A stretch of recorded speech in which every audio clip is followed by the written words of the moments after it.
आखिर संसद में प्रियंका गांधी ने किसे कहा गौमूत्र विशेषज्ञ, जिस पर मच गया हंगामा। और सबसे बड़ा सवाल कि क्या अभी अभी बतौर नए शिक्षा मंत्री प्रहलाद जोशी को भी शिक्षा मंत्रालय के पद से देना होगा इस्तीफा। स्वागत है आप सभी का। आप देख रहे हैं द राजनीति का विशेष सेगमेंट खबर और विश्लेषण। मैं हूं जब्बार खान। इस नई कमेटी में तो एक एक्स आईबी चीफ, अरे बात फिर चिल्ला रही है, एक एक्स आईबी चीफ, एक आईटी कंपनी के मालिक और एक गौमूत्र के विशेषज्ञ भी हैं।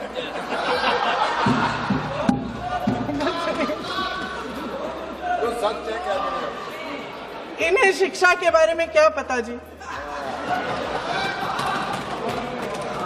सच है। आप आज मेरे से नाराज हो रहे हैं। मन मुस्कुरा लीजिए। वो आपने भी चुनाव लड़ा।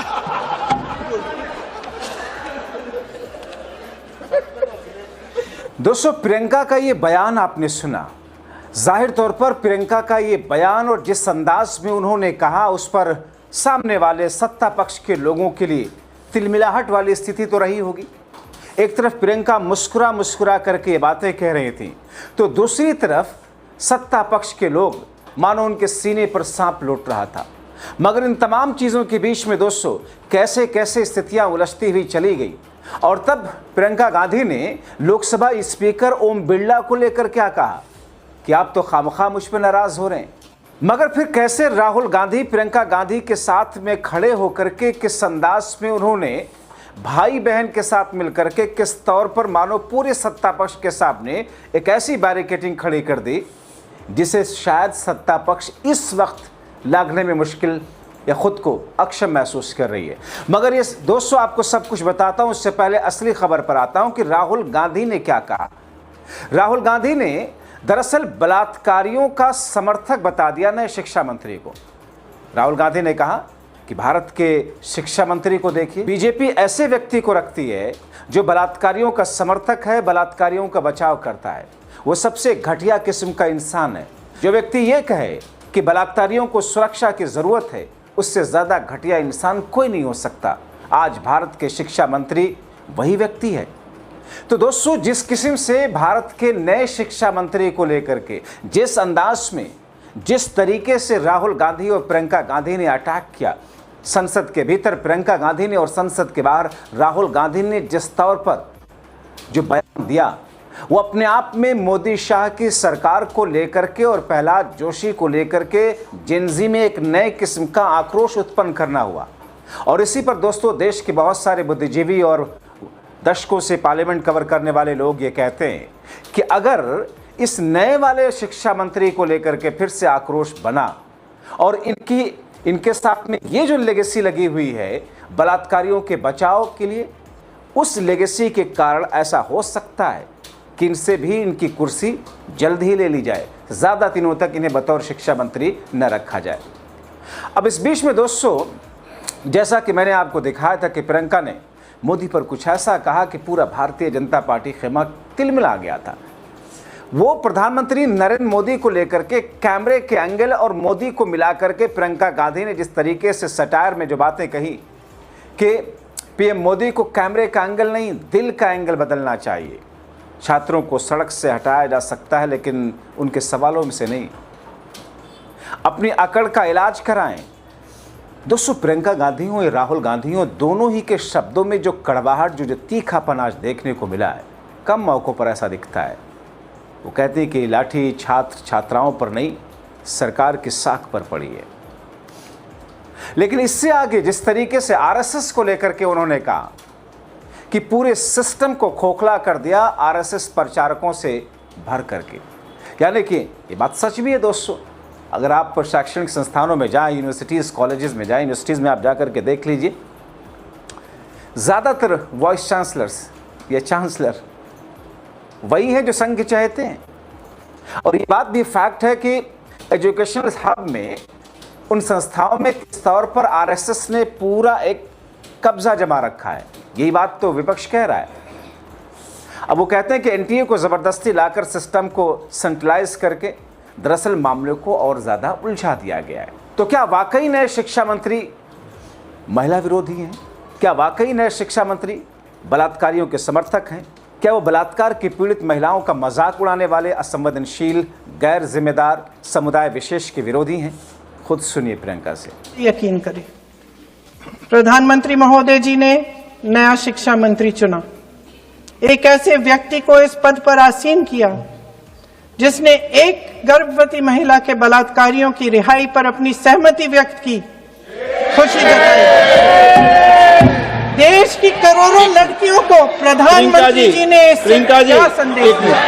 सच्चाई बोल सर, अखबारों में है, अखबार में नहीं। मेरा कुछ भी बोल के चले जाते हैं क्या? अरे तो कैसा क्या है इनके पास? ऐसा ही कोई आरोप लगा दीजिएगा। कोई नियम कानून नहीं है।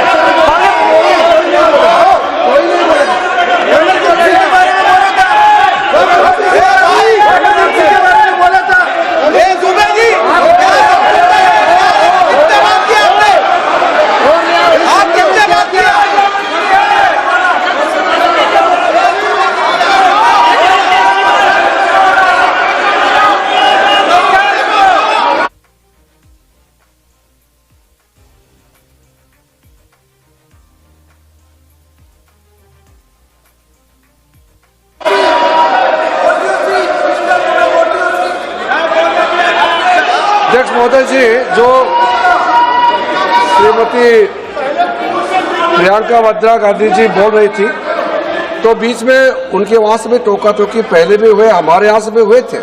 अभी हम लोग तो शांति से सुन रहे हैं, लेकिन जो अभी अभी हमारे वर्तमान नए शिक्षा मंत्री को जो उन्होंने टिप्पणी की, कैरेक्टर असैसिनेशन है एक तरीके से संसद में, और इस तरीके के भाषा हम उम्मीद नहीं करते हैं।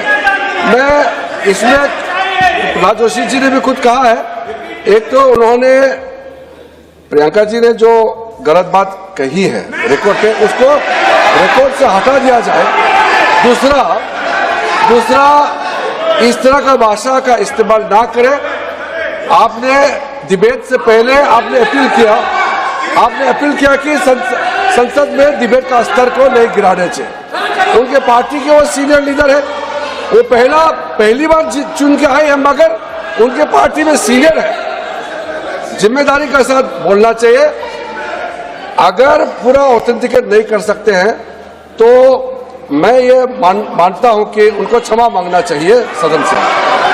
दरअसल दोस्तों, ये वो स्थिति है जिसमें भले ही इस बिल को, पेपर लीक विधेयक को सरकार पारित करा ले जाए, लेकिन अभी ये स्थिति ऐसी है कि सरकार को समझ नहीं आ रहा कि उसने जो कमेटी बनाई है उसको कैसे, उस कमेटी अंजाम तक कैसे ले जाए।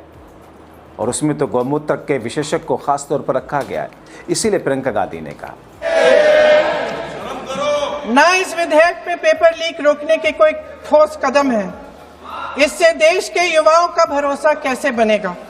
अध्यक्ष महोदय, आदरणीय प्रधानमंत्री महोदय जी को आपके माध्यम से मैं कहना चाहती हूं कि शायद उन्हें अपने सलाहकार बदलने चाहिए। वे असलियत से एकदम टूट चुके हैं। नई कमेटियां बनाने से काम नहीं चलेगा। उनका अध्यक्ष चाहे कोई भी हो।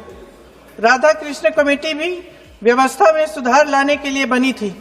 आज तक उसकी एक सिफारिश लागू नहीं हुई है। और इस नई कमेटी में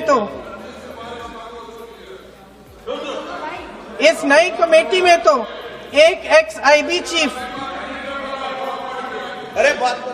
फिर चिल्लाएंगे, एक एक्स-आईबी चीफ, एक आईटी कंपनी के मालिक और एक गौमूत्र के विशेषज्ञ भी हैं।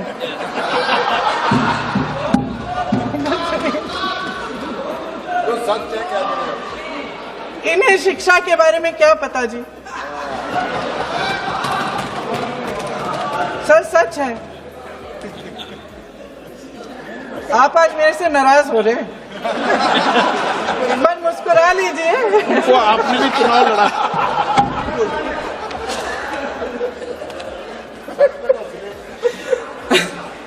Sir, fast fast track courts का रिकॉर्ड पहले से ही बहुत खराब है। वैसे भी कल की सुनवाई में सीबीआई का वकील पेश ही नहीं हुआ। संसद में विपक्ष को दोषी ठहराने से, खोखले राजनीतिक खेल खेलने से काम नहीं चलेगा। आप जेन जी का भरोसा वापस जीतना चाहते हैं तो नए नए एंगल से, अपने फोन से नए नए वीडियो बनाने से नहीं होगा।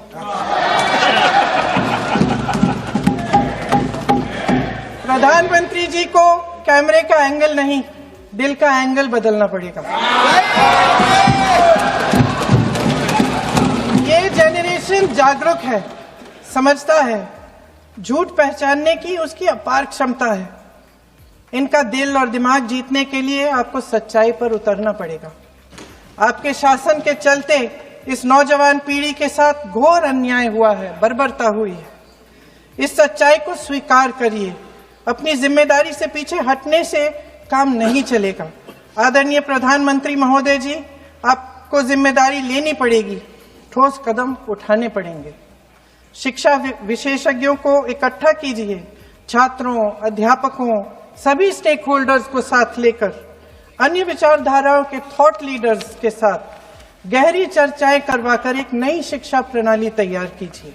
मौजूदा नेशनल एजुकेशन। अब दोस्तों, एक तरफ संसद में लगातार चर्चा, सत्ता पक्ष और विपक्ष के लोगों की तरफ से जो बातें जिस अंदाज में कही जा रही है, संसद के बाहर राहुल गांधी ने जिस किस्म का इंसान प्रहलाद जोशी को बताया, और इस बीच में लोगों के बीच एक रोष जैसी स्थिति उत्पन्न होने लगी कि नए शिक्षा मंत्री को अगर बनाना था तो एक साफ सुथरी, क्लीन इमेज वाली छवि वाले शख्स को बनाना चाहिए था। एक ऐसे शख्स को, क्योंकि दोस्तों आप भूले नहीं होंगे कि किस तौर पर इस पूरे आंदोलन और प्रदर्शन में महिलाओं के साथ, युवतियों के साथ, छात्राओं के साथ पुलिस ने क्या बर्बरता की है। और दूसरे शिक्षा मंत्री का वो बयान जिसमें शिक्षा मंत्री ने उस वक्त जब एक बलात्कार की पीड़िता के साथ में उसके जो अपराधी थे, आरोपी नहीं, अपराधी जिनको सज़ा हो रखी थी कि अदालत से, उनके साथ में जाकर के खड़ा होता है बतौर कैबिनेट मंत्री, तो फिर देश में, देश की जनता को मैसेज क्या जाएगा? यही मैसेज एक बार फिर से कर में होता दिखाई दे रहा। इसीलिए बहुत सारे लोग ये कह रहे हैं, क्या चंद दिनों के मेहमान हैं देश के नए शिक्षा मंत्री, जिन्हें अभी अभी धर्मेंद्र प्रधान को हटाने के बाद में मोदी सरकार ने बनाया है। आप क्या सोचते हैं दोस्तों? अपनी राय कमेंट बॉक्स में ज़रूर लिखें।